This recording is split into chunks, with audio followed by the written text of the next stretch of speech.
फेरि लिएर आएको छु मैले एउटा नयाँ रेसिपी र त्यो चाहिँ हो पनिरको रेसिपी। नमस्ते सबैजनालाई। अब म चाहिँ बनाउनु गइरहेको छु पनिरको सब्जी। पनिर मात्रै नभएर म चाहिँ त्यसमा एड गर्नु आँटेको छु आलु।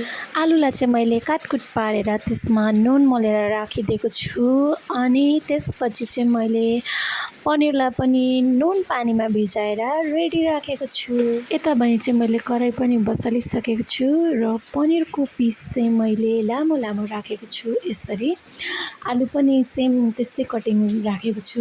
कराई चाहिँ मजाले हिट हुनु दिनुपर्छ। कराई चाहिँ मजाले हिट भएन रहेछ भने चाहिँ पनिर फ्राई गर्दा चाहिँ पनिर टाँसेर जान्छ। यता भने चाहिँ मैले कुकरमा कालो दाल बसालेको छु नि त, त्यही देखाउँदैछु। अनि यहाँ चाहिँ मेरो कराई तातेर पनि तेल हालेर पनि पनिर हालिसकेँ। पनिर चाहिँ यसरी मजाले फ्राई हुँदैछ र यो बलमा चाहिँ मैले पानी किन राखेको हो भने चाहिँ पनिर फ्राई गर्दै निकाल्दै मेरो पानीभित्र डुबाउने गर्छु, किनकि पनिर त्यत्तिकै राख्यो भने अलिक कडा हुन्छ र पानीमा डुबायो भने चाहिँ सफ्ट हुन्छ। र पनिर चाहिँ सबै मेरो फ्राई भइसकेर चाहिँ अब पालो आएको छ आलुको। अहिले चाहिँ म आलु फ्राई गर्दैछु। यता आलु फ्राई हुँदा नहुँदा म यता मसलाको रेडी गर्दैछु र मसलामा चाहिँ मैले राखेको छु अदुवा, लसुन, टमाटर र सुक्खा खोर्सानी। अनि यता पनि चाहिँ प्याज पनि काटेर रेडी पारेको छु। र फर्स्टमा चाहिँ मैले हालेँ तेजपत्ता र गोटा गरम मसला। गोटा गरम मसलाको नाममा चाहिँ दालचिनी मात्रै थियो। तपाईँहरूकोमा चाहिँ इलाइची, लौङ जे पनि छ भने त्यो पनि एड गर्न सक्नुहुन्छ। मेरोमा चाहिँ फिलहाल दालचिनी मात्रै थियो। र अब चाहिँ भने मैले प्याज पनि हालिसकेको छु र प्याज मजाले पाकेपछि चाहिँ तपाईँहरूले यो मसला हालिदिनु पर्ने हुन्छ। र म चाहिँ यहाँ देखाउँदैछु सबै मसला पिस्यो तर एउटा खोर्सानी मात्रै पिसेन रहेछ। त्यसलाई चाहिँ मैले चक्कुले काटेर एकदम हालेको छु। थेत्तर रहेछ त्यो खोर्सानी चाहिँ नपिसिने। र आलु चाहिँ भने मेरो पुरा सफ्ट भएको छ, त्यही देखाउँदैछु मैले। र अब चाहिँ भने प्याज मजाले गोल्डन ब्राउन भएर मैले त्यसमा मसला राखिदिएँ। मसला राखेको बादमा चाहिँ मैले त्यसलाई एकछिन यसरी मजाले चलाएँ।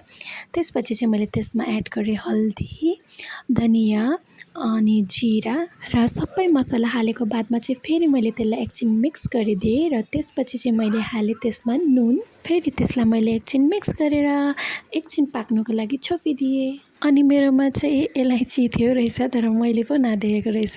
र यता चाहिँ भने मेरो कालो दाल पनि पाकिसके। अब यसमा चाहिँ फिर्के लगाएर झान्नुपर्ने हुन्छ र मसला चाहिँ मेरो यता पाक्दैछ। मसला चाहिँ एकदम मजाले पाक्नु दिनुपर्छ। जति मसला मजाले पकायो त्यति नै सब्जी मिठो हुन्छ।